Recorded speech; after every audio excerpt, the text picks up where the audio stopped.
Sama-sama tayong magiging Saksi!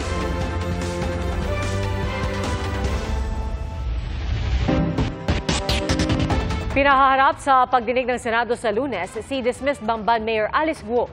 Alinsunod po yan sa utos ng Korte kasunod ng hiling ng chairperson ng komite na payagan si Guo na dumalo sa pagdinig. Bago yan, muling nabanggit ni Guo ang tungkol sa umano'y death threats laban sa kanya.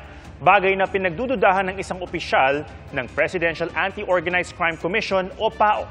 Saksi, si Joseph Moro. I'm in the ball. Hey, Alice. What happened? Nothing happened. You just follow us, okay? Okay, let me change. 3 araw matapos maaresto sa Tangerang, Indonesia, naibalik sa Pilipinas si dismissed Bamban Mayor Alice Guo na nahaharap sa patong-patong na reklamo dahil sa kaugnayan umano niya sa pogo sa Bamban, Tarlac. Inihain sa kanya ang arrest warrant ng Korte sa Tarlac para sa kasong graft and corruption. You have the right to remain silent. Anything you say can and will be held against you in a court of law. Sumailalim si Guo sa documentation at booking procedure pati medical examination. Sakay si Guo ng chartered plane pabalik ng Pilipinas. Ayon sa DILG, 24 oras lamang ang ibinigay ng Indonesian authorities para sunduin si Guo kung hindi pakakawalan siya. May kaibigan ako nagpahiram na eroplano para lang magawa ito sa mas madaling paraan. Kasi hahabulin natin yung alaunang sinasabi. At inuulit ko, noong nising ko, wala akong ginastos ang pamahalaan dito. Ayon sa BI, isang babaeng monk o mongha ang may-ari ng apartment na tinuluyan ni Guo. Nakilala lamang daw ni Guo sa isang mall na kanyang pinakiusapan. Natuklasan din ng mga otoridad na 4 na tao ang tumulong kay Alice para makapagtago sa Indonesia, mga Chinese at Indonesian. Naging malaking tulong sa amin nung na-identify namin yung mga locals na local contacts na dito at may Chinese din na kasama. Siya yung nagpo-provide ng logistics na dito, pati yung sa mga hotels, yung mga locals na contacts nila, sila yung ginagamit nila na pangalan sa mga hotel na tinutuluyan niya. Kung sa Indonesia kahapon, nakangiti pa si Guo at handa makipag-selfie nang iharap siya kaninang madaling araw sa presscon kasama ang liderato ng DILG at PNP. Naka-face mask na si Guo at nakasuot ng orange t-shirt na may tatak na CIDG detainee. Nakaposes ang kamay ng dating alkalde na nakatakip ng tela.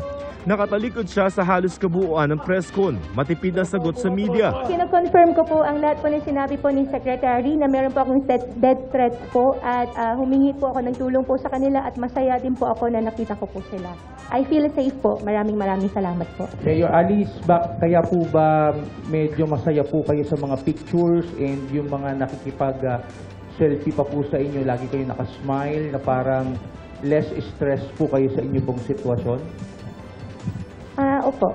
Nag-request si Alice na kausapin kaming dalawa ni Chief at sinabi niya nga na meron siya mga death threats at inassure ko siya, kami ni Chief, na yung death threats, huwag niya alalahanin, importante, sabihin niya lahat ng totoo.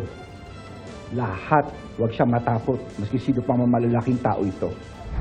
Nagpalipas ng magdamag si Guo sa PNP Custodial Center sa Camp Crame kung saan isinailalim siya muli sa booking procedure. Kinabukasan naka-bulletproof vest, may takip sa ulo at napaliligiran ng police escort si Guo nang dalhin sa Branch 109 ng Tarlac Regional Trial Court na naglabas ng warrant laban sa kanya. Yung warrant of arrest na inisyu po ng RTC Kapas po takes precedence over the arrest warrant issued by the Senate po. So kung magkakaroon po ng hearing uli ang Senado po at nasa kustodiya pa po siya ng PNP, in this case ang Senate po ay magre-request sa mismong korte po na nag-issue po ng warrant of arrest. 180,000 pesos ang inirekomendang piyansa ng korte pero hindi nagpiyansa ang kampo ni Guo. Ipinag-utos ng korte na ikulong si Guo sa Crame habang dinidinig ang kanyang kaso. Kaya ibinalik siya sa PNP Custodial Center. We see no reason for that considering na kahit mag-bail siya, definitely hindi pa rin makukuha yung purpose considering nga na meron pa din siyang other warrant of arrest. Magpo-post ng bail, makukulong ka rin. Makukulong sila sa Senate, di ba? Ganun din eh. Ang ipinunto ulit ng kanyang abogado ang mga death threat laban sa kanya, kaya mas kampante raw si Guo sa PNP Custodial Center. Ipinarating daw ang banta kay Guo sa pamamagitan ng kanyang pamilya at kaibigan na patatahimikin umano ito para wala ng investigasyon sa Pogo. Kaya nga raw ganun na lamang ang tila saya ni Guo sa mga litrato at video nang i-turn over siya ng Indonesia na binabatikos ngayon. At least ngayon masaya siya. Ayaw ba nila yun na masaya siya? Gusto ba nila malungkot yung tao? Noon, ang dami niyang worry sa kanyang security, di ba? Ngayon, anong worry niya? Protected siya ng pinakamagaling na security agency sa Pilipinas. Pero giit ng chairperson ng Senate Committee na siya nagpa-contempt kay Guo, kaya nagkaroon ng arrest order ang Senado laban sa kanya. Dapat sa Senado muna siya ma-detain para makaharap sa hearing sa Lunes. Ginagalang ko ang karapatan ng judiciary na maglabas ng warrant. Pero ang Senado ang may pinakaunang arrest warrant laban sa kanya. Ang Senado ang nag-trigger ng manhunt. Senate warrant ang bitbit ng ating law enforcers sa Jakarta. Dahil hawak na ng korte si dating Banban Tarlac Mayor Alice Guo, kinakailangan na ngayon ng Senado na humingi ng permiso sa korte tuwing kakailanganin nito si Guo na dumalo sa mga pagdinig. Sana dumating para ako gusto ko talaga mag-atensyon dahil ang daming i-clarify niya sino ang nagpatakas sa kanya, di ba? Sino ang nagtulong sa kanya para umalis siya ng bansa. I'm sure mas dumadami yung threat ngayon dahil may mga involved dyan na hindi natin kanila kung sino. PNP ang may custody niyan. It's all up to the court kung papayagan siya. Sumulat na si Senadora Risa Ontiveros sa korte para hilinging payagang humarap sa pagdinig si Guo sa Lunes, bagay na pinayagan ng korte. Inutusan din ang PNP Custodial Center na dalhin si Guo sa Senado sa araw ng pagdinig. Tanong din ni Ontiveros sa Jabang naghain ng DILG ng mas mahinang kaso para sila ang makakuha ng kustodiya kay Guo.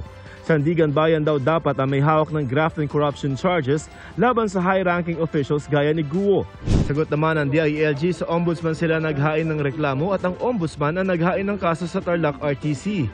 Duda naman ang mga opisyal ng Presidential Anti-Organized Crime Commission o PAOK sa mga sinasabi ni Guo tungkol sa umano'y death threats laban sa kanya. Ang babaeng ito at ang pamilya nila ay namuhay sa isang buhay ng kasinungalingan. So I will never believe anything that comes out of their mouth again unless may ebidensya. Tingin ko naman magkaka-death threat siya kung ilalaglag niya yung mga kasamahan niya sa sindikato o yung kasamahan niya sa pagpapatakbo ng illegal na pogo na yan. Si Pangulong Marcos duda naman sa sinasabi ni Guo na hindi niya alam ang nangyayari sa Baufo Compound kung saan umuupa ang niraid na pogo sa Banban, lalo't malapit lamang ito sa munisipyo. Tapos marami pa siyang kasagutin. Paano siya yumaman ng ganyan? Ba't ang dami-dami ng pera? Paano siya naging mayor na hindi naman siya kilala ng tiga doon? Sana naman mabuti-buti ang sagot ni Alice Guo as compared doon sa mga kasamahan niya. Because it will not help her at all to be evasive. Itinanggi rin ng Pangulo na may prisoner swap sa gobyerno ng Indonesia kapalit ng pagpapauwi sa bansa kay Guo. Para sa GMA Integrated News, Joseph Morong ang inyong saksi. Hihingan po ng paliwanag ang mga tauhan ng Immigration at NBI dahil sa mga selfie nila kasama si dismissed Bamban Mayor Alice Guo. May paliwanag din si Interior Secretary Benher Abalos tungkol sa litrato niya kasama ni Guo na nag-viral din. Saksi, si Oscar Oida. Nang iproseso sa Indonesia ang mga papeles ni Alice Guo para maibalik sa Pilipinas kahapon. Dinumog siya ng ilang opisyal ng Pilipinas at Indonesia para makipag-selfie.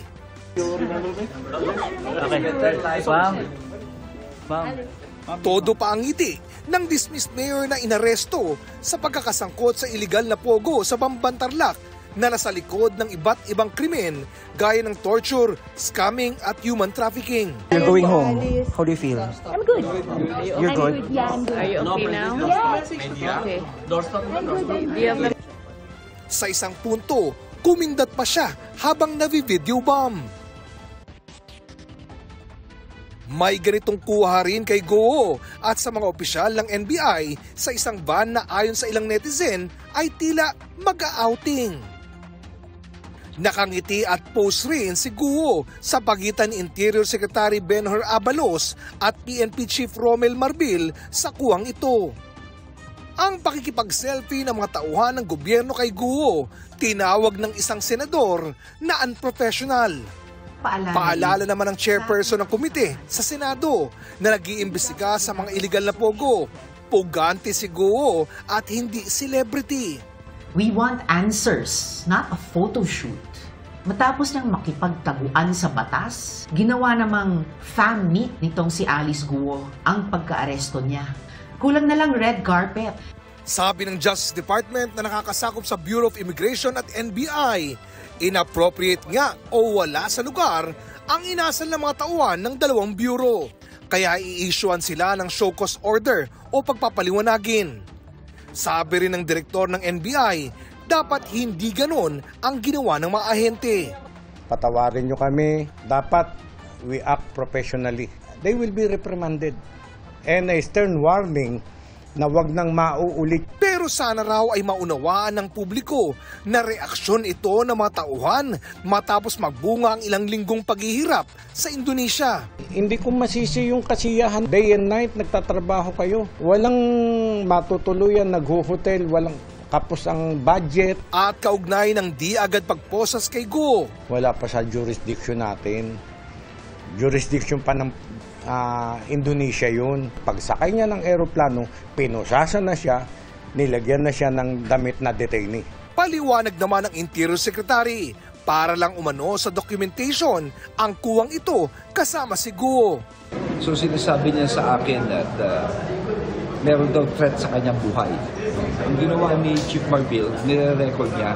So we looked at the camera. Di wala na kung ano ginagawa nito, nagpapakyut pala. It's more of na ano talaga, natutuwa siya talagang iba yung first time niya makita yung secretary natin and me na they feel so comfortable.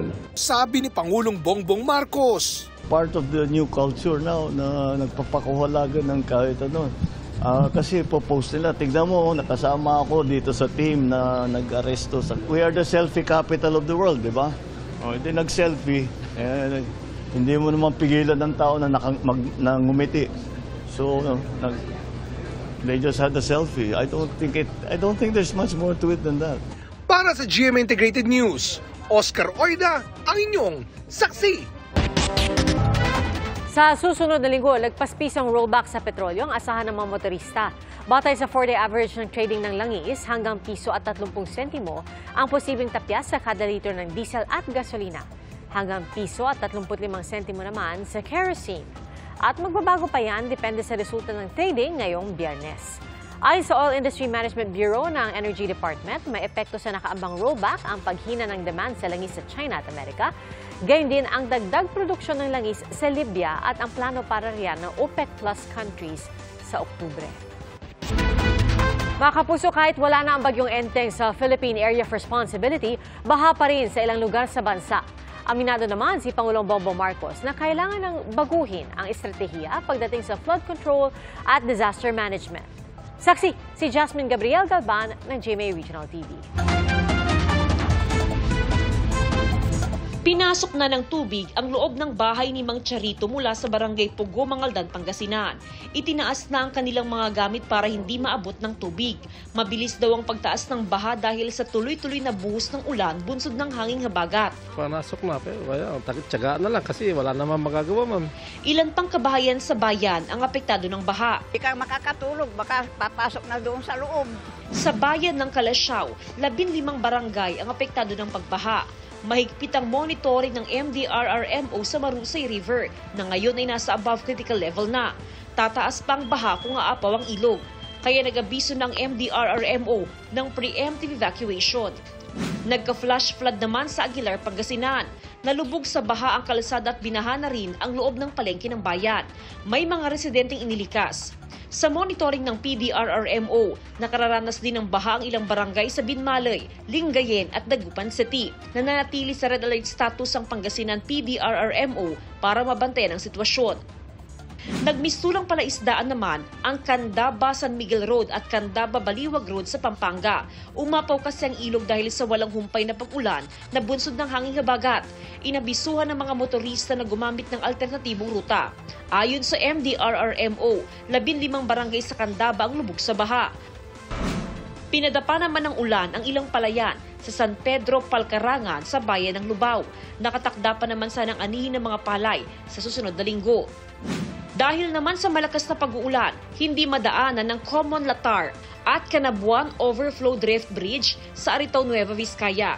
Dahil sa lakas ng agos ng tubig, pinayuhan ng mga motorista na dumaan muna sa alternate route at Barangay Tabueng papunta sa Barangay Latar at balik. Sa Abra de Ilog sa Occidental Mindoro, naantala ang biyahe ng barko sa pier matapos humambalos ang matataas at naglalakihang along dala ng hanging habagat. Nasa Antipolo City sa Rizal si Pangulong Bongbong Marcos para pangunahan ang situation briefing sa naging epekto ng bagyong Enteng at hanging habagat. Aminado ang Pangulo na kailangan ng baguhin ang estratehiya pagdating sa flood control and disaster management. What we had before in terms of flood control, in terms of controlling the flow of water, which was sufficient for many years, it turns out now is no longer sufficient, and we have to come up with new strategies, and that's what we discussed today once again. Para sa GMA Integrated News, ako si Jasmine Gabriel Galban ng GMA Regional TV, ang inyong saksi. Pagdaan sa Cavitex, magiging 100% cashless na simula September 14. Ibig sabihin, RFID na lang ang tatanggapin sa mga toll plaza ng Manila-Cavite Expressway. Sa mga motorista, tiyaking may sapat na load ang RFID sticker kapag bumiyahe.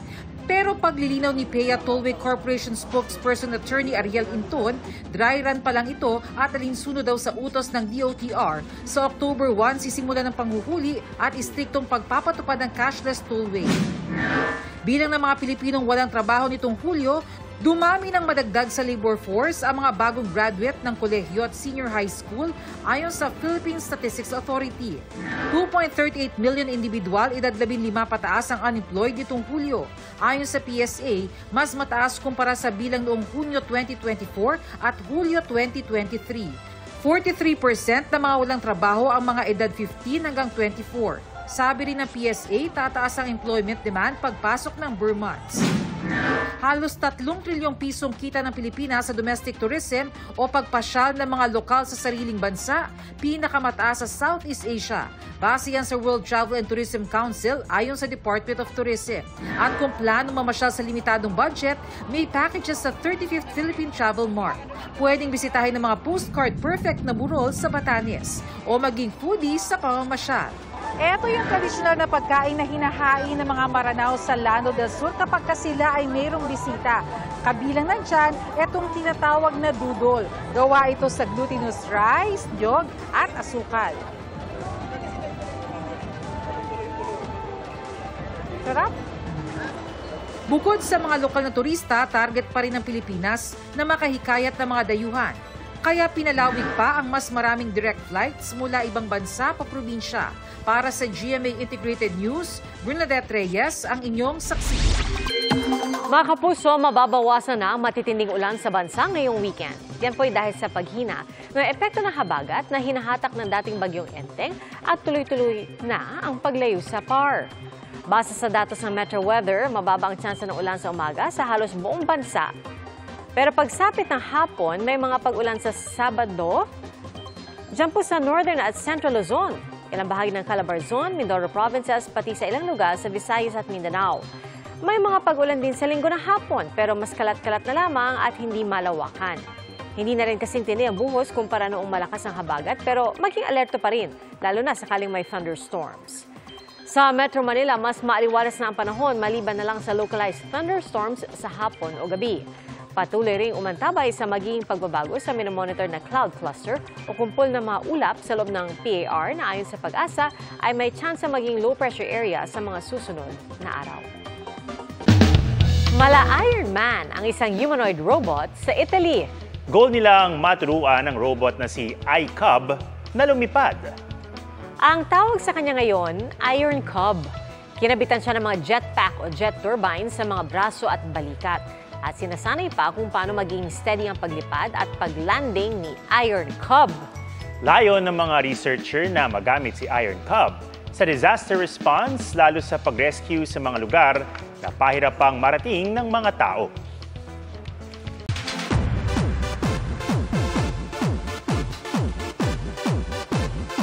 Ilang iconic groups ang may big projects this November. Yan po ang K-pop girl group na 21 at ang rock band na Linkin Park. Upbeat at fun-filled naman ang handog ni Jillian Ward sa kanyang latest single na Be All Mine. Narito ang showbiz saksi ni Aubrey Carampel.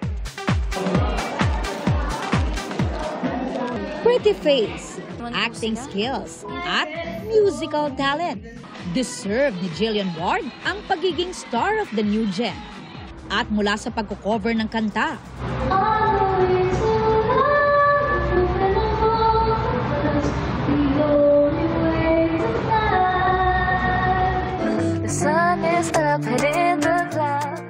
nag-release ng bagong single si Jillian. Certified bop at danceable ang kantang Be All Mine.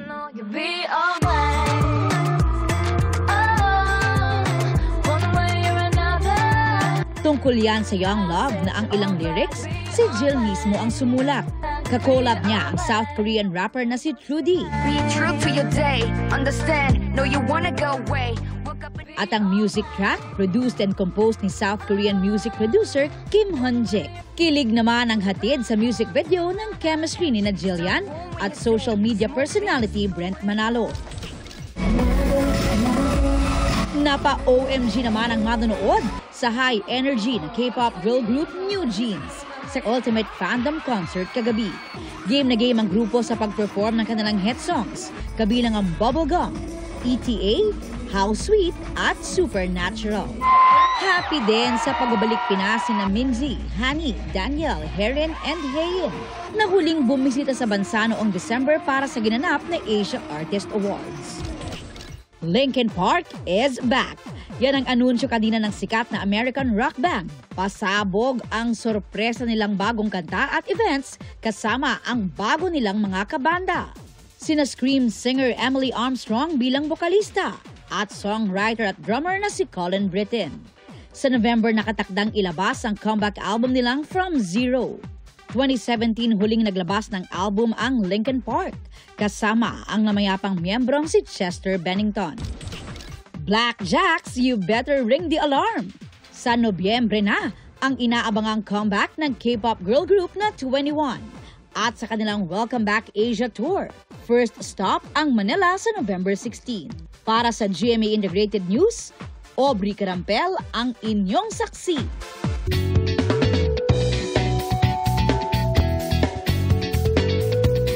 Nagpatalbugan ng outfit ang ilang fur baby sa isang fashion show sa Amerika. Very demure at very cutesy ang mga aso na di nagpatalo sa pagrampa kasabay ng mga modelo. Suot ang makukulay na costume, game na game sa pagrampa ang mahigit 20 aso sa catwalk na yan sa The Big Apple. Likha pa ng ilang kilalang brands at designers ang magagara nilang suot sa event na ginanap bago ang New York Fashion Week. Ayon sa organizer ng show, halos kalahati sa mga rumampang possum fur babies ay rescued animals. Kasama ang ilang designer, model at charity group, layo ng taunang fashion show na makalikom ng pondo para sa animal welfare at i-promote ang animal adoption. Dapat dog walk. Pwede rin. Hindi na catwalk. Dog walk siya. Dog walk dahil sila ang rumampa. At ang flirty ng clothes nila. Yes, very cute.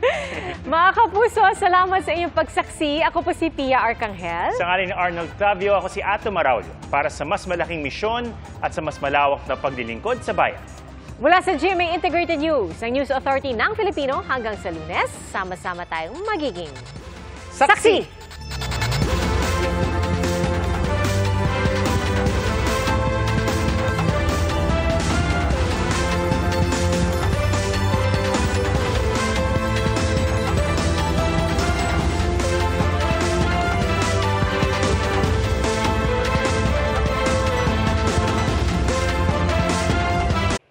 Mga kapuso, sama-sama tayong maging saksi. Mag-subscribe sa GMA Integrated News sa YouTube at para sa mga kapuso abroad, samahan niyo kami sa GMA Pinoy TV at sa www.gmanews.tv.